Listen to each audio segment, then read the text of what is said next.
तुमच्याकडे जर 5 मिनिटं वेळ असेल तर हे स्ट्रेचिंग तुम्ही दररोज नक्की करा।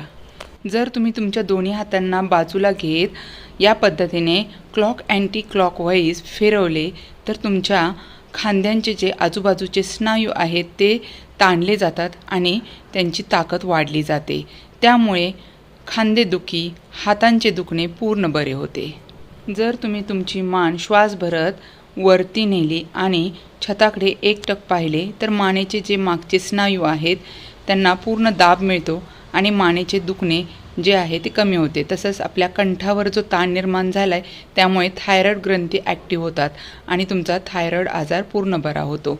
असे तुम्हाला 3 ते 4 वेळा करायचं आहे। जर तुम्ही आपल्या पायांखाली उशी घेऊन आपल्या दोन्ही टाचा उचलून वर धरल्या असे 10 सेकंद 10 वेळा केले तर तुमच्या गुडघ्याच्या आजूबाजूचे स्नायू स्ट्रेच होतात आणि त्यामुळे आपण घोटेदुखी, गुडघेदुखी यापासून दूर राहतो।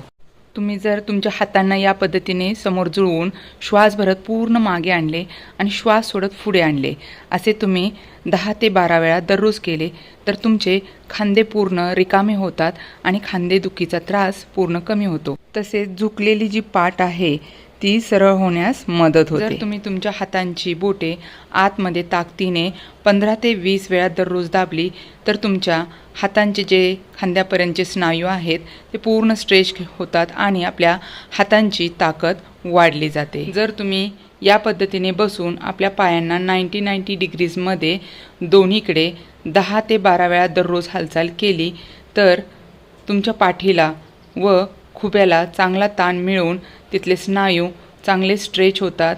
पाठदुखी, सायटिका यासारखे आजार बरे होण्यास मदत होते। व्हिडिओ आवडला असेल तर लाईक करा, जास्तीत जास्त शेअर करा आणि पुन्हा पाहण्याकरता व्हिडिओला सेव्ह करा। तुम्ही चॅनलवर नवीन असाल तर चॅनलला सबस्क्राईब करायला विसरू नका। धन्यवाद।